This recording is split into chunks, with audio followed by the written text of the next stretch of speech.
Okay, guys, we're going to get started. I appreciate everybody taking time. I know everybody's had a busy day already, and welcome to another presentation on our love and accountability series. And I know all of us are busy, but this is a time just for us to get together for a few minutes and make sure that we're focused on our culture and focused on how do we should look at our day-to-day jobs on trying to get better with our customers.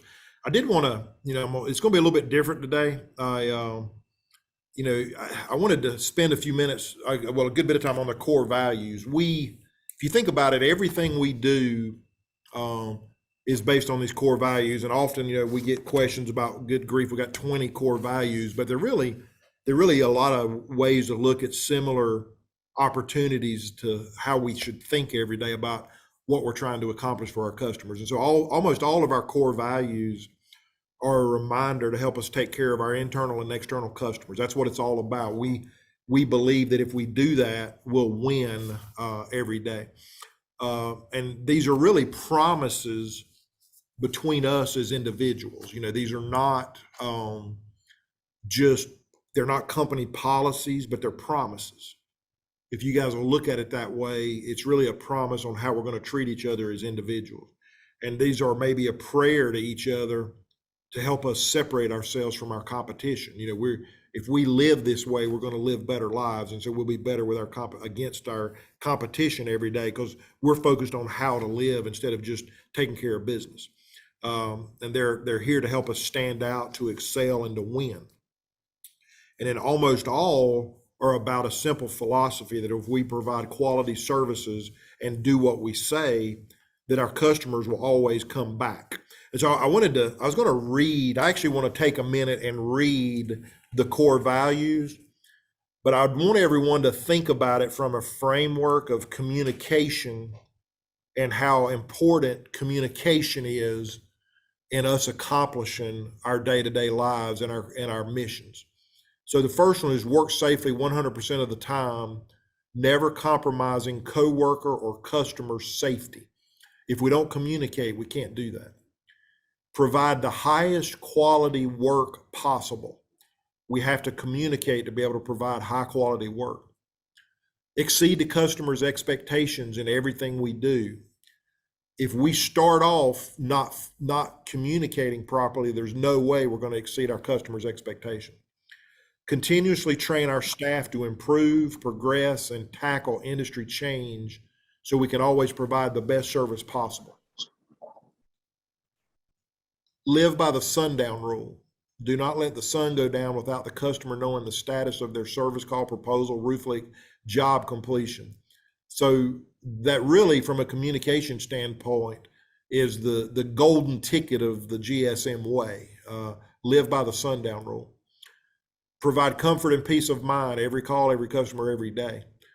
You can break down all the communication into providing comfort and peace of mind. If customers know what's going on and internally our partners know what's going on, we'll be highly successful. Our purpose is to get and keep customers.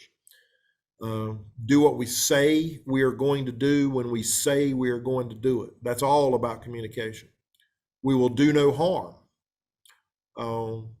If somebody's worried and don't understand what's going on, then we're harming them and we need to communicate. And we work at a customer's convenience, at our customer's convenience, not ours. Provide an environment where employees can succeed.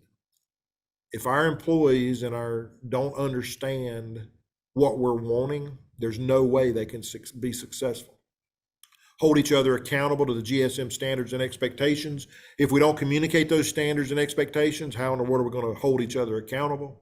Stand behind our work 100% of the time.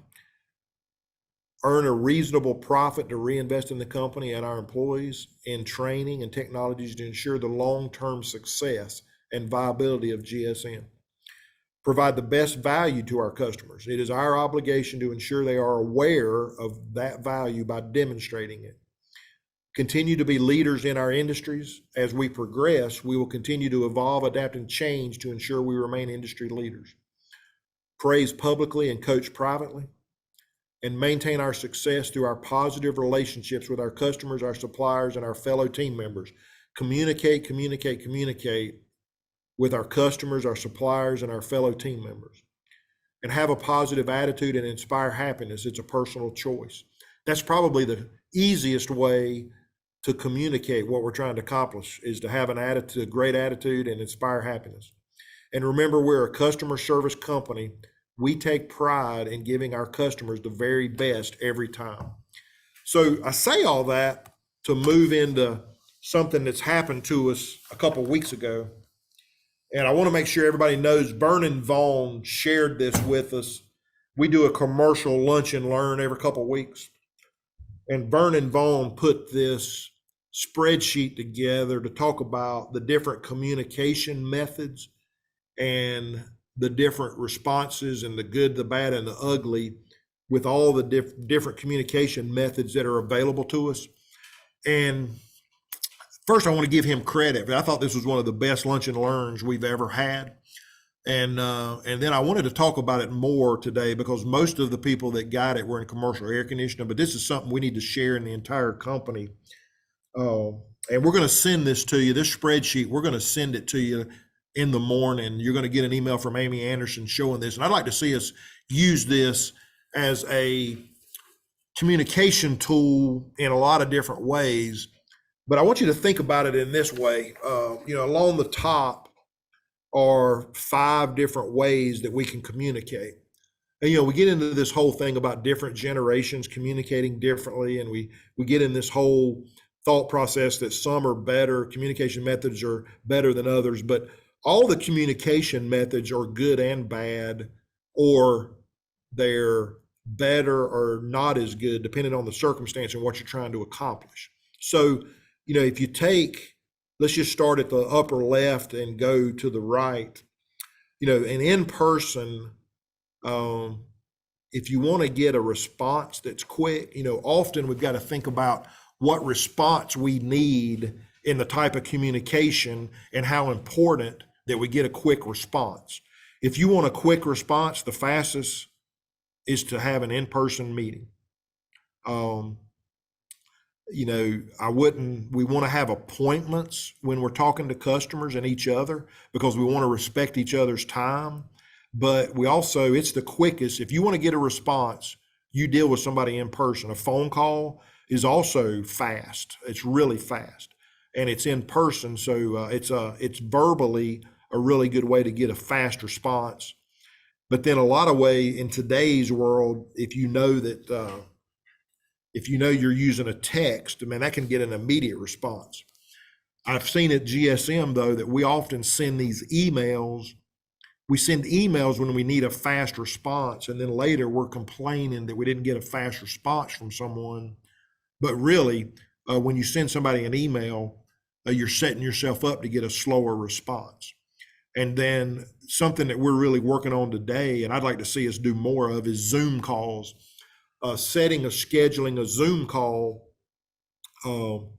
it can be pretty fast, but you have to schedule it and you have to send an email you have to send a request. And so I'm not sure it's as fast as some other, but the great thing about it is it's face to face and people don't have to travel it's a really good way to bring in people from all over the country. If we're doing document delivery, it's great to do it in person.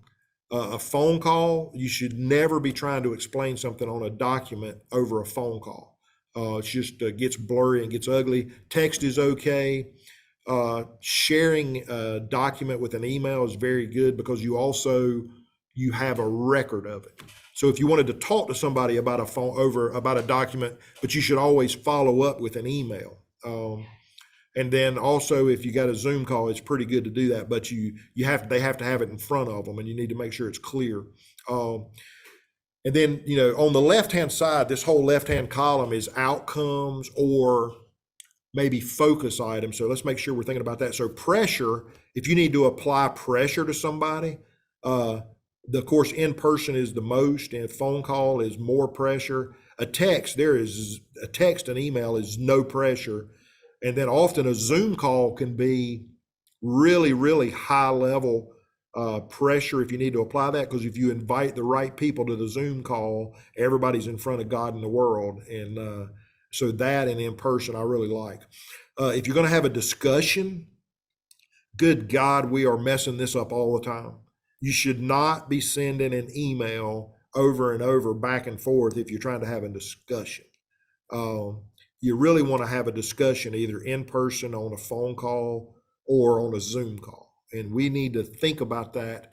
If you're asking somebody a question that really is going to be a maybe more than just one response, then you should pick up the phone and call them or do it in person. Um, if you got multiple people, I would really like to have a Zoom call, because if you get a discussion going between a text and an email, it can really turn into a nightmare. So you really want to do that, the Zoom call in person, or an in-person or a Zoom call, but doing those things together is in face-to-face or on a Zoom call face-to-face is the best. And then obtrusive is an interesting word, or maybe intrusive. A text and email, people get to respond at their own pace, where the other two forces action. And then the next thing, if we're talking about history and protecting ourselves, you got to be careful. If you're in person, you can say things, or a phone call, you can say things that are not going to be, you don't want repeated. But once you put something in writing, you better be really clear on what you want to say, because it'll be used against you later, and it can be used for you later. So it's a double-edged sword. Now, we do want to make sure that anytime you make a phone call or make a promise in person or a phone call, that you follow it up in writing with a text or an email. And that's a lost art that I think we need to continue to work on to get better, is every conversation, especially if you make any kind of promise. When a lot of times when we're talking, words can be taken different ways by different people. And so we always want to follow up a conversation with a specific text or email. And then we want to close the loop. We talked about these core values, but one of the main successes that we can have is closing the loop with whoever you're talking to. A phone call's great on closing the loop, but it should be followed up with an email or a text. And an in-person is good too, but it's got to be followed up with an email and text. And you should always do that. And I think we tend to focus a lot on customers, but we need to be focused more on internal customers, because we struggle. We find ourselves a lot of times chasing information. If you're on a service call and you finish something, and say your leader asked you to do something, you should follow up with an email or a text saying, hey, I finished this and here's the outcome. If you've got a customer and we've promised them something, we should follow that up with an email or a text to close that loop, because that puts everybody at comfort and peace of mind. The other great thing I thought that came out of this that you don't think about a lot of times is, a lot of times we'll make a phone call to somebody, and when they don't answer, we don't leave them a message. And then later we'll say, well, I tried to call you, but your voicemail was full. Or I tried to call you, but no, I didn't leave a message. We should always leave a message so they have a record of us trying to call. And so we also, in emails, in writing, on closing the loop, you got to always be careful exactly what you put in an email. And so, I thought this spreadsheet that Vernon put together was a brilliant piece of information on how we should look at how we're operating. So in general, we want to close the loop every day. We want to follow up phone calls and in-person meetings with specifics in an email. And we want to promise ourselves that we're going to work hard every day to provide the highest quality work we can, and provide comfort and peace of mind on every call, every customer, every day. And if we do that, the future communication gets a lot easier, and customers build such a trust, a personal trust, because everything that you do is a personal promise, guys. And we're struggling with that across the company right now. So I'd like to, close out this thing today with a simple thought that every one of us is busy, but we can never be too busy to close the loop with our customers. Um, I think sometimes we don't take it personal enough that we're making personal promises to our customers and each other. And so the more we make personal promises, then I know when we make a promise to people, we're going to keep that promise, and we're going to make sure that all of our partners get in a better place every day. So I'm going to challenge all of us to do that. I'm going to challenge all of us to get a little bit better today and tomorrow on this, and to take it to heart that our business success, we want to say a lot of times it's built on all these technical things, but really our success or failure is how well we deliver on the promises that we make with each other. And we need everybody in this company to decide for yourself that you're going to personally promise and deliver on every promise every day. So guys, listen, thanks to Vernon and thanks to all of you for being on this call. I think we're really excited about these opportunities. When I see things like this coming from, guys that have been here a long time like Vernon, it's up to us just to go complete them and us to live that way. So guys, thanks. I hope you enjoyed this. I hope you can get something out of it today. And let's go close the loop and deliver on all of our promises. Thanks a lot. Have a great day.